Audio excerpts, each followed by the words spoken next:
Well, these pants right high. Augusta complained. He was adorned in the regality required when standing next to a prince due to receive royalty. I'm not used to this. Cabdilla smirked. Oh, the best shadows are the ones you can see.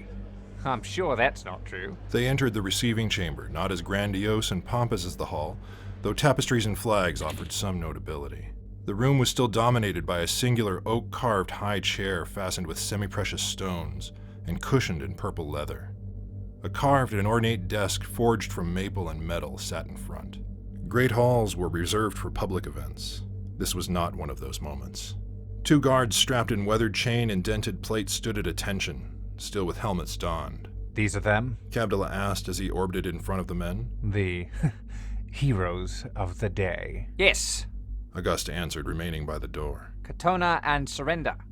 Helmets off for royalty, boys. You know this. Both guards quickly tore off their helmets and removed their mail coifs.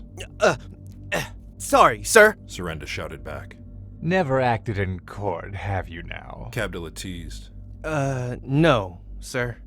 Cabdilla turned sharply to notice the still silent Katona.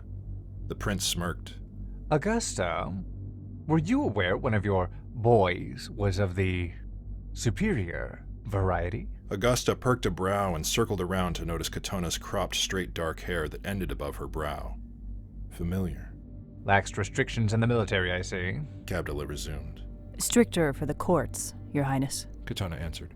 Augusta stepped closer to scrutinize her. Sloane, correct? Her eyes shifted to meet his. Yes, sir. Uh-huh.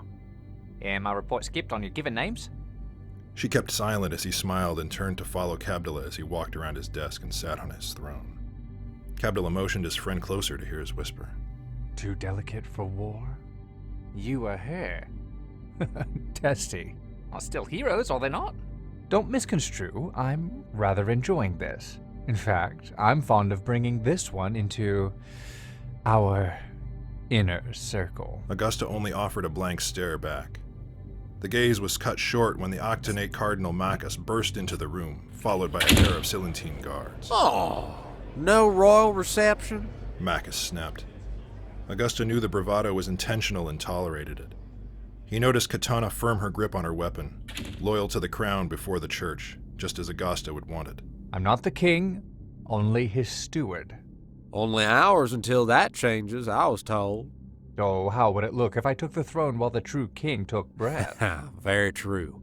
Now... Is everyone safe? Interrupted Cabdilla. I was never in any danger. Was I asking about you? You should. Hydranus will, of course, be punished for this act. For what are you referring? Asked Cabdilla. Oh, memory failing like your father? Augusta interjected on behalf of his prince. Hydranus was not responsible for the attack, just as we are not responsible for all those on our world. Maccus turned to Augusta. Will you swear to this? Cabdilla held up his hand to hold back his friend and spoke for himself. I'm fairly certain the Queen will speak to that respect. Have they relayed intent? Almost on cue, the door swung open again.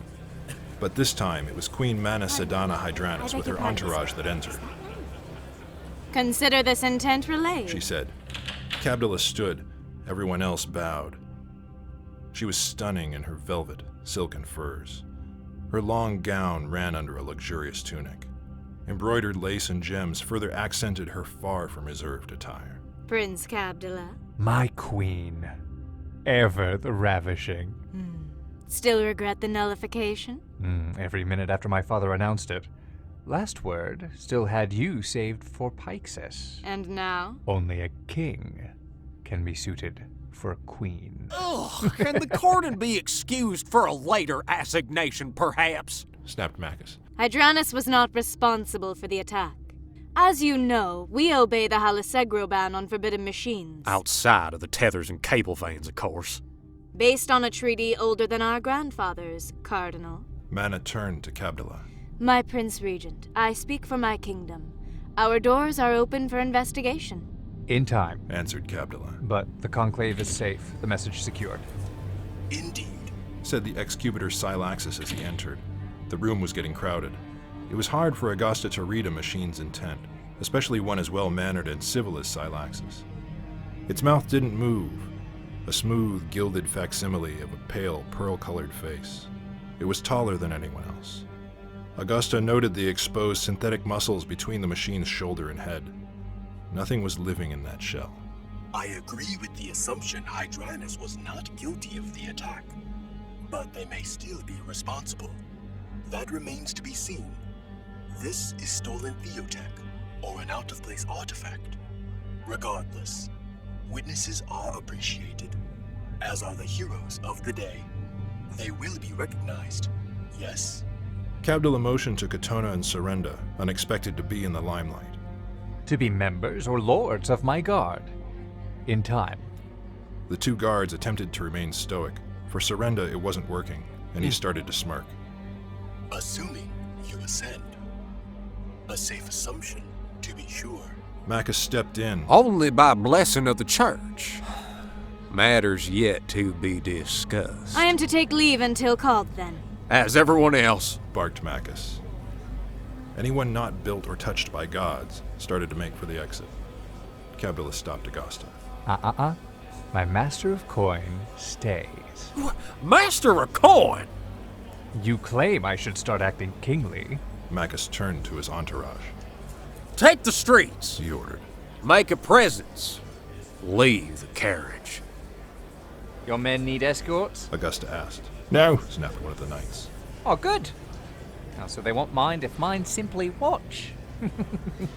He motioned to Katana and Serenda, who nodded and began to follow the ascension out of the room. You watching those who watch you?